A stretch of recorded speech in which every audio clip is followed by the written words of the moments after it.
Hey guys, Taya here. Okay, so first off, I'd like to point out that yeah, I know my camera is very crappy because I'm recording from my phone currently, but I am saving up to get a really good camera so I can record videos and like do all that sweet editing and stuff like that, but right now I am broke and I cannot afford a nice camera. So I am saving up and just bear with me for my terrible quality videos. Second of all, this video today that I am posting is what it feels like to be depressed, what depression feels like. It's merely for those who don't quite get or understand what people who have depression go through. I have been through some really dark times in my life, and a lot of my so-called friends in the past have told me to just get over it, to just, just, like, literally their advice would be like, oh, I'm sorry, you'll be okay. Like, I mean, that's not the best advice, but they weren't wrong. I mean, I'm okay now. But anyways, I'll get into that later. So, depression. What it feels like. Okay. So, imagine you were, like, at the lake. You're going swimming with your family. You're having a really good time. And that is your life right there. Then, imagine that you just had this huge, like, boulder that's, like, half your size, maybe even more than that weighs, like, 1,000 pounds, and that gets thrown on you, and you fall all the way to the bottom of the lake, and you just can't move, you can't breathe, you can't call for help, you just sit there and then you drown until, like, it's all over. That is basically what depression feels like. Depression feels like you have this huge weight that's on your chest that you just cannot get rid of.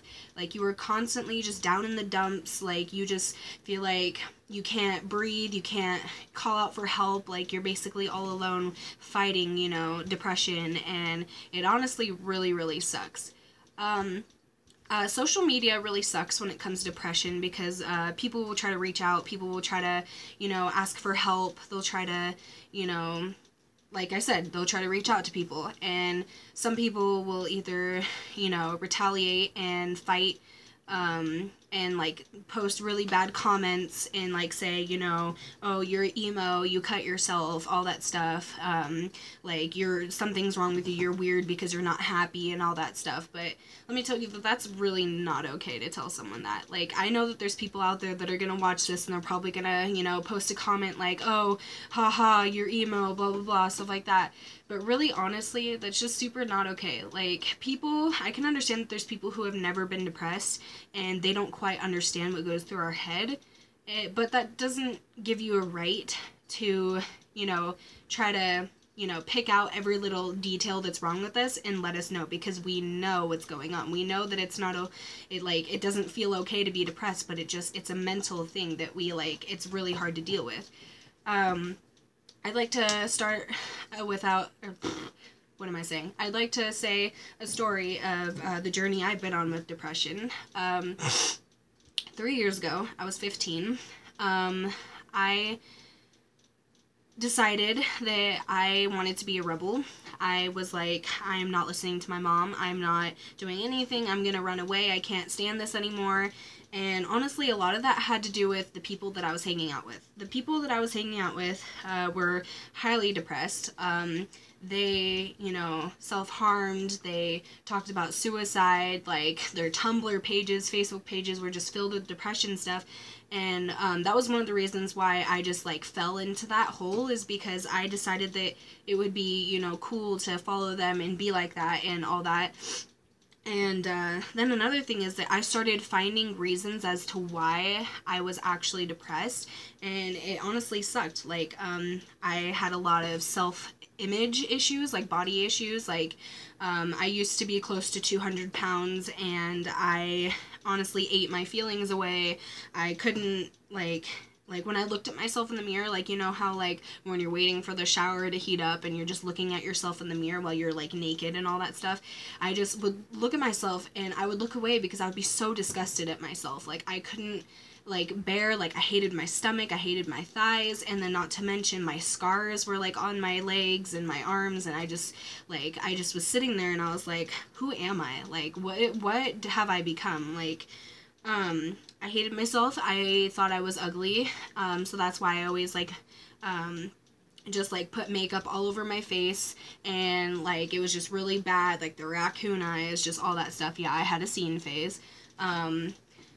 I hid behind my hair, hid behind my makeup, hid behind my music. Like I had headphones in, and I wore baggy clothes because I just could not stand, like I always felt like someone was staring at me.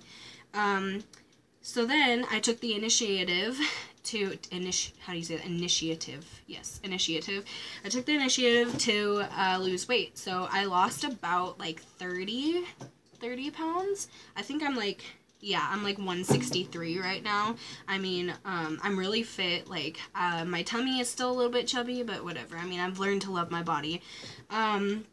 I used to self-harm because I would always, like, think in my head, like, honestly, like, you can just think yourself in a bad mood. That's what I used to do all the time. I used to, you know, tell myself that I wasn't worth it, that no one would miss me if I was gone, that, like, no one cared about me. Like, I just felt so alone, and it sucked because I felt like no one was there for me, and the people that were there for me were feeling the exact same way that I was, so it just was not helping. Literally, like, okay, you're probably going to judge me for this, but my old friends, when I was 15, we made a pact that we were going to all commit suicide together because we just could not deal with life anymore. And honestly, I almost did. I attempted 2 times, and I had to be sent to the hospital for suicide watch, and it just was not, it was not okay.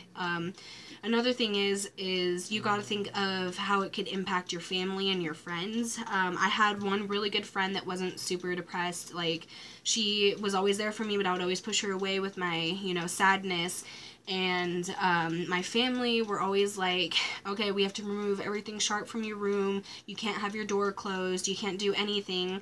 And I honestly hated it. I thought they were doing it just to torture me, but it was really honestly they were doing it because they cared. And now I could see from their point of view, because I have a really close friend right now who's going through a really tough situation, and I constantly, every single day, all day, have to check up on him and ask him if he's okay. Like, I make him Skype me so I know that he's, you know, breathing. And honestly, I have been there. Like, there have been times where I have woken up and I was really bummed that I was awake. I was like, I cannot get out of bed right now. Like, I was always late to school because I just I couldn't handle anything, and I was just super weak. And honestly, a lot of people have asked me how I've gotten through it, like what made me become the bright and exotic person that I am today. And honestly, I know it sounds really cliche, but I just did it. Like, I picked myself up off of the sidewalk, metaphorically, and I just told myself that I wasn't gonna feel that way anymore. That I was going on 2 years of constantly being in that slump, like even before that, because, you know, bad childhood, long story, and I just decided that I didn't want to feel that way. Like, I was going into my senior year of high school, and that was my last year of school. I was going to make it awesome. I was going to make it, you know, cool. I was super antisocial, and I decided to join choir and theater. And turns out I got the lead in the school musical, which was not too long ago. And that, being in theater, honestly, like, changed my life. Being in theater and choir, like, made me burst out of my nutshell so much that, like, I'm not, like, depression hasn't came back in a really, really long time. Like, another thing that has to do with it is you just gotta associate yourself with bright and happy people, because really, honestly, you may not think this, but the people that you hang out with really influence you. Like, when parents tell you that, like, oh, don't hang out with those people, they can influence you, like, they're really not lying. Like, honestly, like, when I was hanging out with those people that, like, had a lot of problems, they honestly influenced me to be in that funk, and then I just found more and more reasons to be depressed. And another thing that really helps me is that I'm an artist, and I saw a therapist for like 6 months around when I was like 16. Sorry, text message. When I was like 16, and honestly, I don't like therapy. That is just my personal opinion, because I don't like talking to a stranger about my problems, because really, honestly, in my opinion, I think that they are just doing that because they're getting paid. Like, I don't think they honestly have a connection with me, and they don't care. Like, they're just getting paid, and that's why they do it. Like that's just my opinion about therapists. And honestly, it never really helped me. Like, you have to pay to talk to a stranger when you could just talk to anyone about your problems. Like, really, honestly, venting venting really does help. Venting to someone, letting someone in, letting someone, you know, listen to you so you know that you're not alone really does help. So when people ask you if you're okay, don't lie to them. Don't be like, oh, I'm fine. You gotta, like, let them know what's up, because it really does help to get all of your stuff out there. And make sure that it's someone that you trust, because when people ask you what's wrong, like 60% of the time they're just curious. Like, the other percent actually care, but make sure that they actually care about you and you can trust them, because some people just want to know so they can get in on your gossip and your problems and all that stuff. So, another thing, okay, so like I was saying, I'm an artist, and my therapist, actually, one of the really good tips that she gave me was to draw on myself when I felt like hurting myself.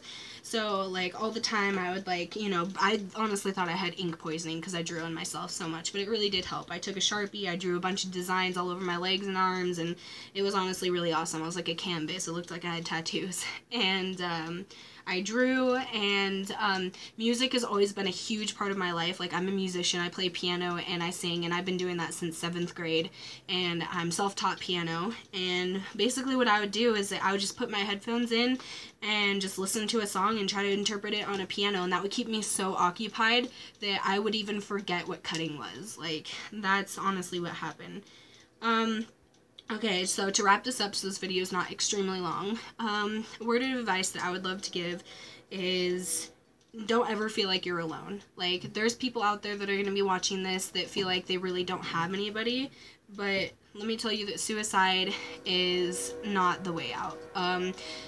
It's honestly, like, it could impact so many lives. It could impact so many people that, like, care for you and all that stuff. Like, if you're ever thinking about ending your life, just think about, like, anyone in your life who really, really loves you. Like, think about your parents, think about your peers, teachers, friends, you know, co-workers, like, anyone. Just think about at least one person that you care about and cares about you, and think about how it could impact them. Like, if you were to end your life, think about, you know, all the grief that you would put them through, and just think about, like, a lot of stuff that comes with depression and hurting yourself is that we don't tend to think. We just do it because we're in the moment.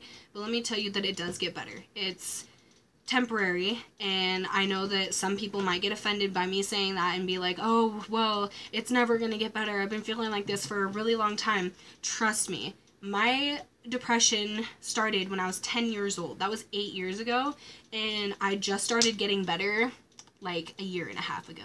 Like, it got really gnarly when I was 15, but it started when I was 10. And I've had a really rough childhood, and honestly, I could be, you know, be more effed up than I am today. I mean, I'm not, but you know what I mean. So if you ever are in a funk, just remember that it will go away. Like, it's only temporary. And find out, you know, stuff that you love to do. Like, if you love to do makeup, if you love to draw, if you love to sing, if you love to paint, even if you're terrible at art, just pick up a piece of paper and paint. Like, honestly, like, it just find alternatives. Music really does save lives. I know that's really cliche to say, but music has saved my life. Like, music, I cannot live without it. And honestly, if you ever need anyone to talk to, I will put my personal information, like my Kik, my Snapchat, my, you know, Instagram, anything that you need to get a hold of me. And if you ever need someone to talk to, come to me. I am really good with advice. I'm really good with talking to people. And just know that you're not alone, and you are definitely very loved. So you guys should have a very wonderful day. Thanks for watching this very, very long video. I promise they won't be this long all the time. And yeah, stay lovely.